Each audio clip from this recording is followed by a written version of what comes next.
तो आज मैं आपको एक अनोखी रहस्यमय कहानी सुनाऊंगा। अगर आप चैनल पर नए हैं तो अभी सब्सक्राइब कर ले तथा कहानी पूरा देखें। अंत में एक अनोखा रहस्य छुपा है। धन्यवाद। तो सुनिए।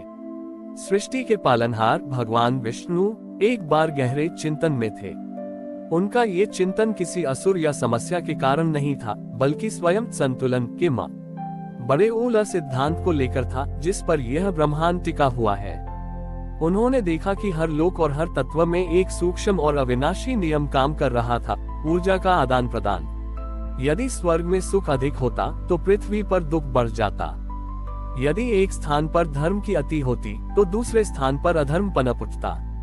इस निरंतर अदला बदली के कारण ही सृष्टि स्थिर थी। विष्णु जी ने महसूस किया कि इस संतुलन को बनाए रखने का सबसे बड़ा भार अनादर नामक एक अदृश्य शक्ति उत्पन्न करती है।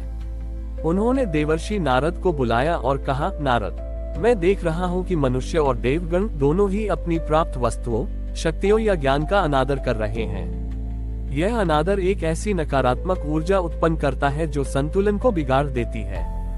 नारद जी ने पूछा, अनादर कैसा प्रभु? विष्णु जी ने समझाया, मनुष्य अन्न का अनादर करता है, इसलिए उसे भूख और दरिद्रता मिलती है। देवगण अपनी शक्ति का अनादर करते हैं, इसलिए उन्हें असुरों से पराजय मिलती है। यह अनादर ही सृष्टि में सबसे बड़ा कर्ज पैदा करता है। इस कर्ज को चुकाने के लिए भगवान विष्णु ने एक विशेष योजना बनाई। उन्होंने अपनी शक्ति से शून्य के एक अंश को एक अद्भुत पारदर्शी पात्र में भरकर प्रकट किया। इस पात्र को उन्होंने भाव संग्रह नाम दिया। विष्णु जी ने घोषणा की, आपसे जब भी कोई जीव जानबूझकर किसी अच्छी वस्तु का अनादर करेगा, चाहे वह पानी का एक बूंद हो, किसी का सम्मान हो या एक विचार की पवित्रता हो, तो उस अनादर से उत्पन्न नकारात्मक ऊर्जा इस भाव संग्रह पात्र में जमा हो जाएगी और इस भार को कोई और नहीं बल्कि स्वयं मैं धारण करूंगा।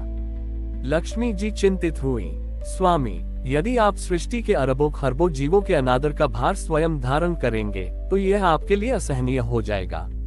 विष्णु जी मुस्कुराए, देवी, यही मेरे पालनहार होने का अर्थ है।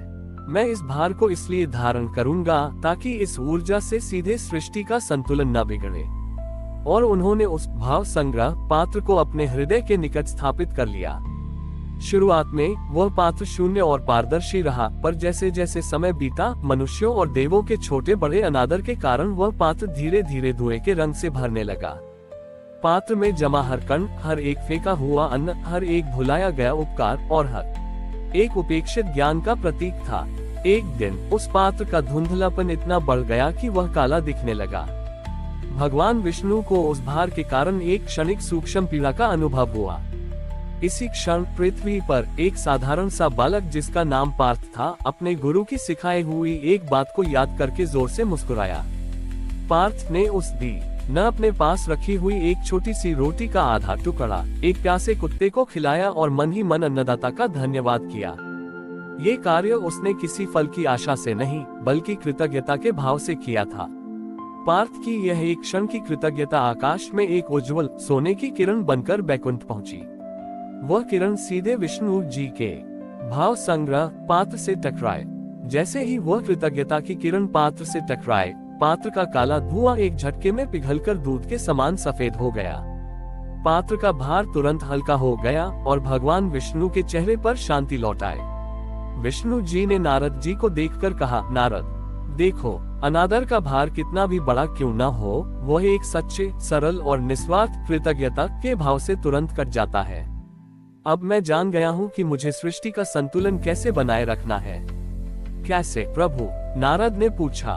मैं अनादर का भार धारण करता रहूंगा, विष्णु जी ने कहा, और बदले में मैं हर जीव की कृतज्ञता के छोटे से छोटे बीज को भी पोषण दूंगा, क्योंकि कृतज्ञता ही वह शक्ति है जो बिना मांगे हर कर्ज को चुका देती है। और तब से यह माना जाता है कि भगवान विष्णु हर उस व्यक्ति को अपनी कृपा से छूते हैं जो किसी भी वस्तु या व्यक्ति के प्रति सच्ची कृतज्ञता का भाव रखता है, क्योंकि यही उनका सबसे प्रिय प्रसाद है जो सृष्टि का संतुलन बनाए रखता है। बालक पार्थ द्वारा दर्शाई गई सच्ची और निस्वार्थ कृतज्ञता की एक किरण ने क्षण भर के लिए भगवान विष्णु के भाव संग्रह पात्र के काले धुएं को सफेद कर दिया था। उस क्षणिक राहत ने विष्णु जी को एक गहरी सीख दी, कृतज्ञता ही अनादर का परम विषाणुनाशक है।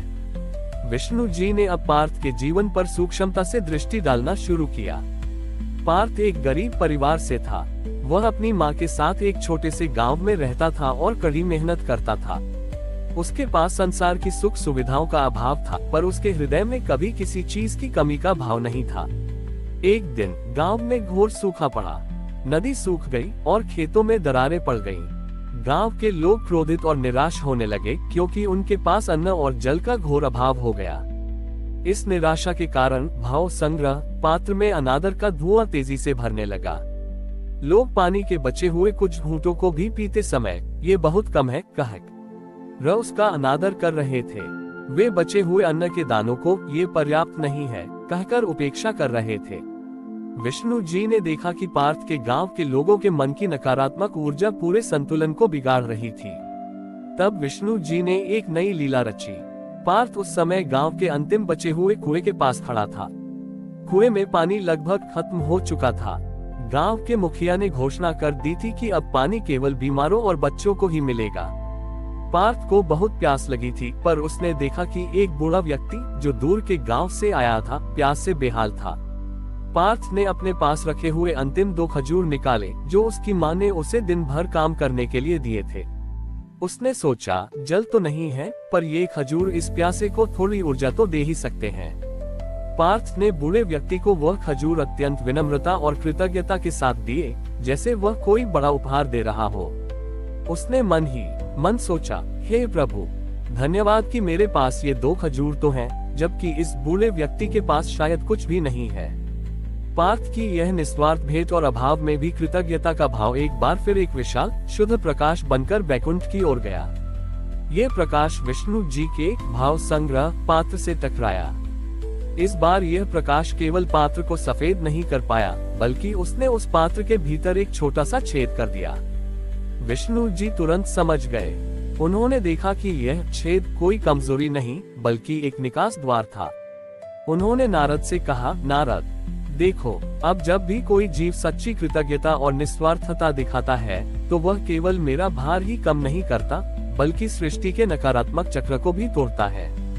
विष्णु जी ने उस छोटे से छेद से भाव संग्रह पात्र में जमा सारी नकारात्मक ऊर्जा को बाहर नहीं जाने दिया, बल्कि उन्होंने उस छेद के माध्यम से अपने एक बूंद दिव्य अमृत को पार्थ के गांव की ओर प्रवाहित कर दिया। ये दिव्य अमृत सीधे कुएं के सूखे तल तक पहुंचा और धीरे धीरे पूरे कुएं को साफ और मीठे जल से भर दिया। यह कोई चमत्कार नहीं था, बल्कि कृतज्ञता की शक्ति थी जिसने उस भाव संग्रह पात्र में छेद किया और उस छेद से विष्णु जी की कृपा बह निकली। गांव वालों को जब कुएं में पानी मिला तो वे अचंभित हो गए। अब उन्होंने उस पानी का अनादर नहीं किया, बल्कि उसे पीते हुए ईश्वर को धन्यवाद दिया। इस घटना के बाद पार्थ ने कभी नहीं जाना कि उसने क्या किया। उसने बस यही सीखा कि जो कुछ भी तुम्हारे पास है उसका सम्मान करो, क्योंकि अभाव में भी कृतज्ञता ही सबसे बड़ी दौलत है। विष्णु जी ने मुस्कुराते हुए कहा, मैंने ये सुनिश्चित कर दिया कि यह संतुलन हमेशा बना रहे। मनुष्य जब देता है तो मैं लेता हूँ, और जब वह कृतज्ञ होता है तो मैं लौटा देता हूँ। हमारी और भी आध्यात्मिक एवं अनोखी कहानियाँ देखने के लिए हमारे चैनल पर जाएं तथा धार्मिक एवं पौराणिक अनोखी कहानियाँ हमारे चैनल पर है। कृपया जाके देखें तथा हमारे चैनल को सब्सक्राइब करके रखें और वीडियो लाइक जरूर करें। धन्यवाद।